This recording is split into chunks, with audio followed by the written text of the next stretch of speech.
sesudah sembahyang 5 waktu membaca 10 kali, Allah hasilkan bagi dia kemudahan dalam rezeki dan kemudahan untuk beribadah.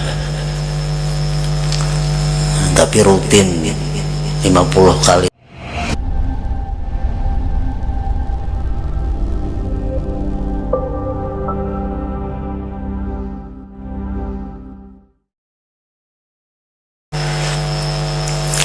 Rasulullah sallallahu alaihi wasallam bersabda,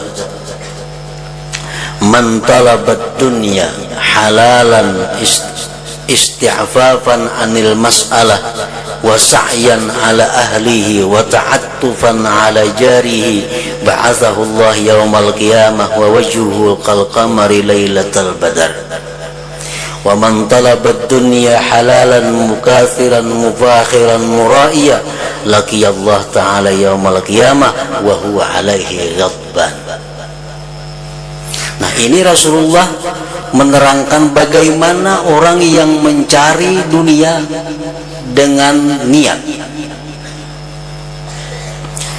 Barang siapa yang mencari dunia, berdagang, berkebun, halalan halal, jangan haram, yang halal. Niatnya mencari dunia yang halal itu adalah isti'fafan anil mas'alah, karena menghindari daripada mengemis, mengusahakan untuk keluarganya dan membantu tetangga-tetangga yang memerlukannya. Nah, kalau kita berusaha dengan niat seperti itu, ba'asahullah yaumal qiyamah wa wajhuhu kal qamar lailatal badar, Allah bangkit nanti di hari kiamat, wajahnya seperti bulan purnama. Nah, ini berdagangnya kan jadi masalah. Niat kita mulai turun rumah, hendak berusaha, itu apa garang tujuan kita?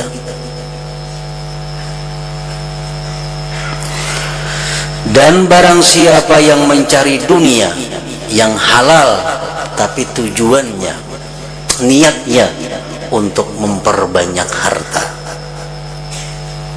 untuk bermegah-megah, untuk bearai,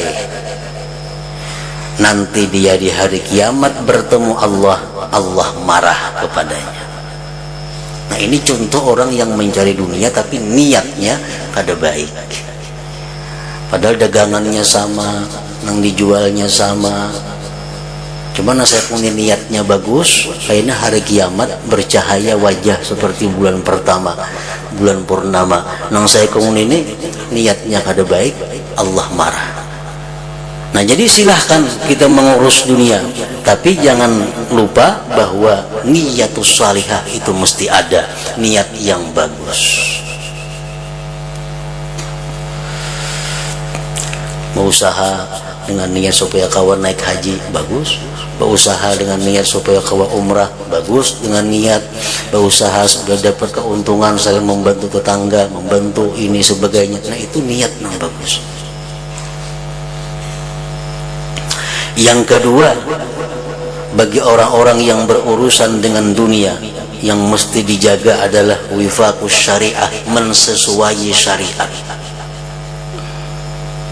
Berdagang sudah diatur oleh agama, bagaimana cara berdagang yang sah, bagaimana cara berdagang yang tidak sah, bagaimana cara berusaha yang diridai Allah, bagaimana cara usaha yang dimurkai Allah.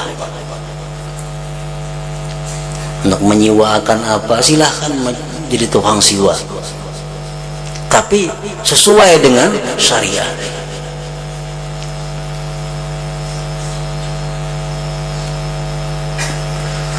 Artinya kalau niatnya bagus tapi usahanya kada sesuai dengan syariat, maka niat yang bagus itu kada akan bermanfaat. Orang gawian nang haram, gawian menipu orang, tujuan nak bersedekah, menambahi dosa benar. Menambahi dosa bukan dapat pahala. Nah, wifaqus syariah.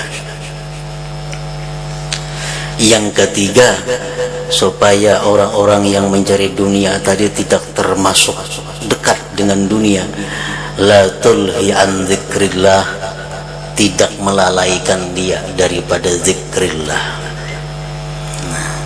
Waktu sembahyang kada terganggu, waktu membaca Quran kada terganggu, waktu menuntut ilmu kada terganggu, waktu membaca wirid kada terganggu, karena dagangannya, karena pekerjaannya semua teratur. Nah, berdagang ya berdagang, karena zikir ada lagi jam-jam tertentu. Nah, sehingga dagangannya itu kadang mengganggu dengan zikrullah, dengan sembahyang dan semisalnya.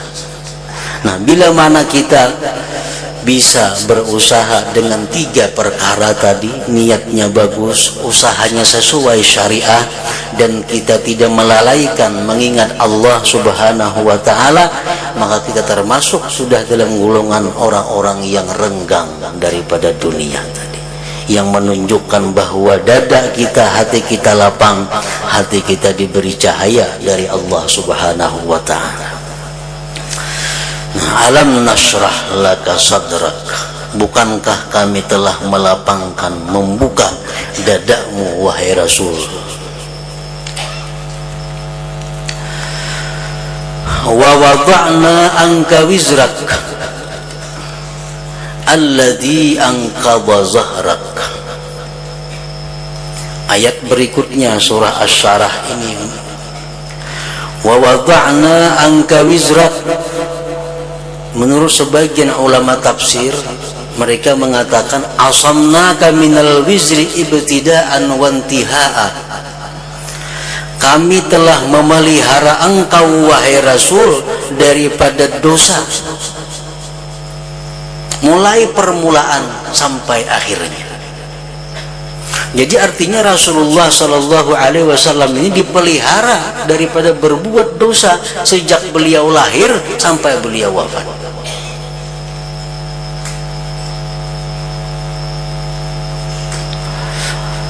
Dalam satu riwayat pernah dijelaskan, sebelum Nabi kita diutus oleh Allah, sebelum beliau diangkat menjadi Nabi, di Makkah itu ada orang berpengantinan, orang-orang jahiliyah. Karena sebelum Nabi kita diutus, sebelum Nabi diutus berarti itu masa jahiliyah. Nah, orang berpengantinan. Nah, ngaran jahiliyah itu bila berpengantinannya baru kisah.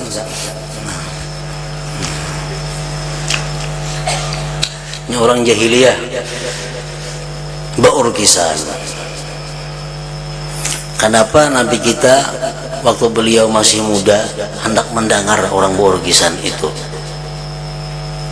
Begitu sampai di tempat itu, Rasulullah ini diguringakan oleh Allah subhanahu wa ta'ala sampai bisukan, sehingga beliau kadang mendengar bunyi apa kada tahu, karena dipelihara telinga beliau daripada mendengar hal-hal yang diharamkan itu. Nah, ini contoh bahwa Rasulullah itu dipelihara daripada berbuat dosa.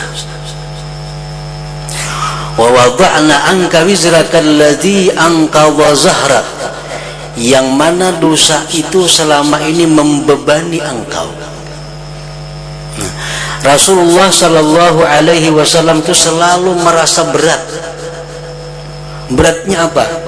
Beban beliau itu merasa berat karena merasa banyak menerima nikmat dari Allah. Segala nikmat itu diberikan kepada Nabi kita. Beliau khawatir kalau berbuat maksiat kepada Allah. Alangkah jahatnya orang yang banyak dapat nikmat itu berbuat maksiat kepada Allah.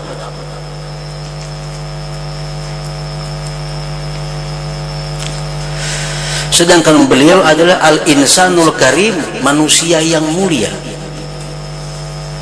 Al-insanul karim itu artinya kalau dia banyak diberi nikmat, kemudian dia tidak taat, dia akan menjadi beban yang berat.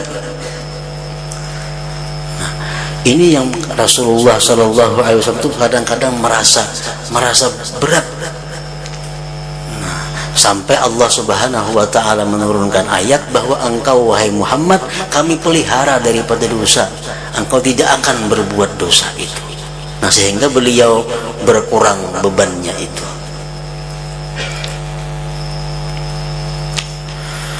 wa rafa'na laka dzikrak, dan kami tinggikan bagi engkau wahai Rasul sebutan engkau.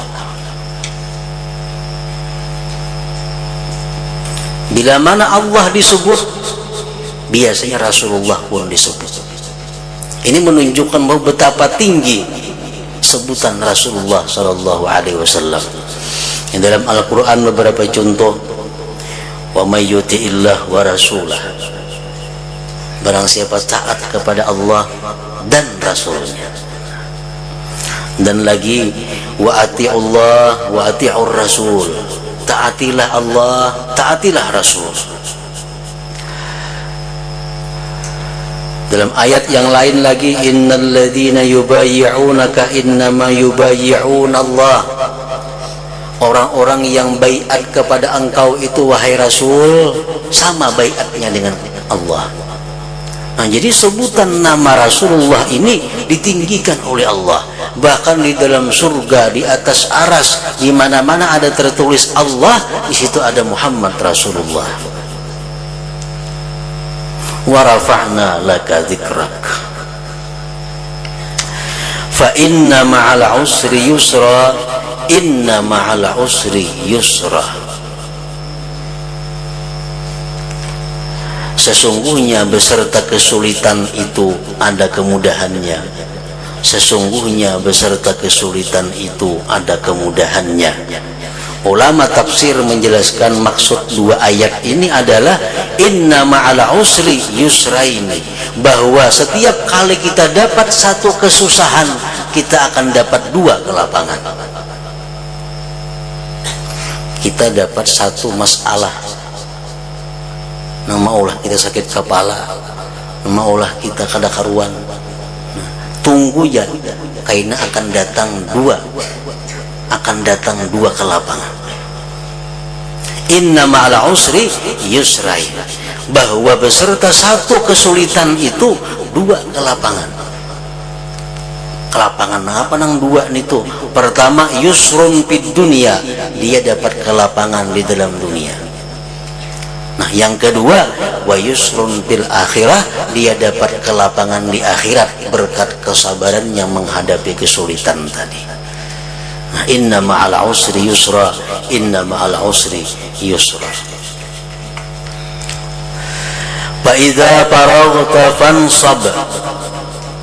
Yang ketujuh, ayat yang ketujuh, fa idza faraghta fansab, apabila engkau selesai dalam satu pekerjaan wahai Rasul, fansab, maka bekerjalah engkau pada urusan yang lain.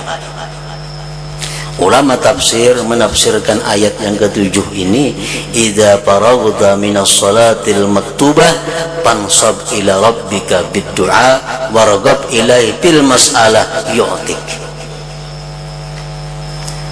Fa idza faraghta fansab, bila engkau selesai sembahyang fardu, maksudnya bila mana engkau selesai sembahyang fardu, fansab ila rabbika bid-du'a, sambunglah dengan doa.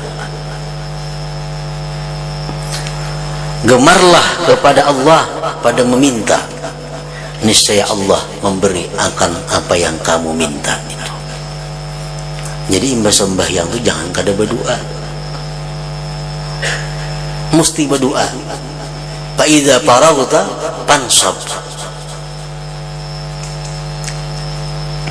Rasulullah sallallahu alaihi wasallam ditanya oleh sahabatnya, ayyud doa asma, wahai Rasulullah, apa jua doa yang paling cepat dikabulkan Allah? Apa jua doa yang paling didengar, diperhatikan Allah? Qala, Rasulullah menjawab, jawfal lailil akhir. Pertama kata Nabi, di tengah malam yang akhir, jam 12 ke atas artinya. Nah, di situ kalau kita berdoa kepada Allah, Allah sangat memperhatikan doa kita itu. Ini doa yang diprioritaskan untuk dikabulkan terlebih dahulu daripada doa di waktu-waktu yang lain. Yang pertama itu jawfal lailil akhir, di tengah malam yang akhir. Nah, yang kedua, wa duburas shalawatil maktubat, dan di belakang sembahyang fardu. Artinya sesudah sembahyang fardu, di situ kita berdoa, maka doa kita akan sangat diperhatikan, sangat didengar, dan segera dikabulkan oleh Allah Subhanahu wa taala. Nah, fa idza faragta fansab. Kemudian yang kedelapan, wa ila rabbika farghab, dan hanya kepada Tuhanlah kamu berharap, hanya kepada Tuhanlah kamu meminta, hanya kepada Tuhanlah gemar. Karena Allah Subhanahu wa taala tidak akan menyia-nyiakan orang yang berharap kepadanya. Allah tidak akan merugikan orang-orang yang berharap kepada Allah Subhanahu wa taala. Nah, para muhibbin rahimakumullah, di dalam kitab Khasyiatus Sawi syarah tafsir Al-Jalalain disebutkan bahwa surat Asy-Syarah ini atau surat Alam Nasrah ini banyak memberikan faidah-faidah lain, banyak memberikan manfaat-manfaat bagi orang-orang yang mengamalkannya. Di situ disebutkan antara lain untuk orang-orang yang belajar ilmu tapi kada hafalan atau lambat pemahaman. Ada yang paham lakas, cuma hilangnya lakas. Ada yang pahamnya lambat, hafal lambat lagi.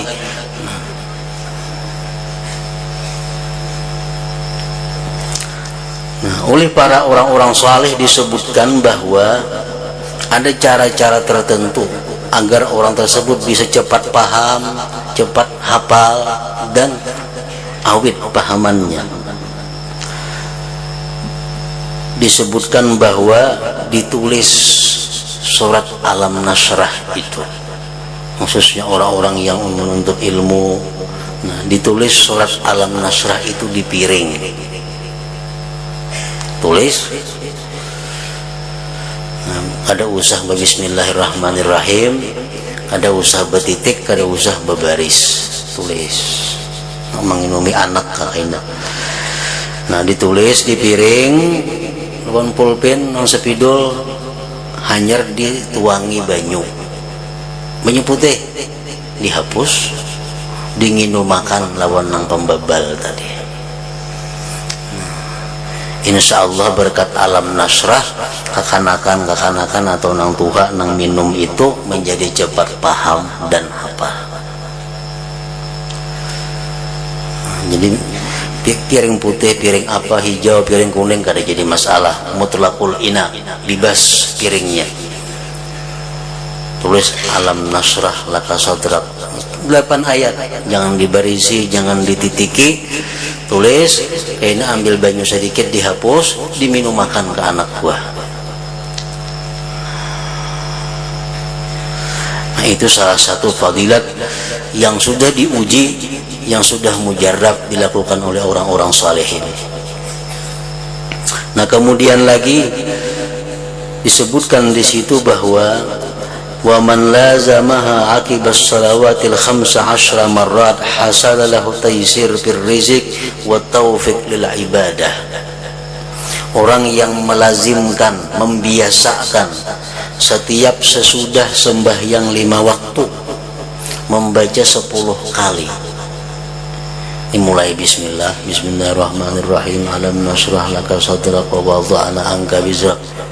Nah, kalau menulis tinggal bismillahnya tadi, kalau membaca baca bismillahirrahmanirrahim alam nasrah, seterusnya 10 kali. Allah hasilkan bagi dia kemudahan dalam rezeki dan kemudahan untuk beribadah. Tapi rutin 50 kali sehari, imbas sembahyang 5 waktu 10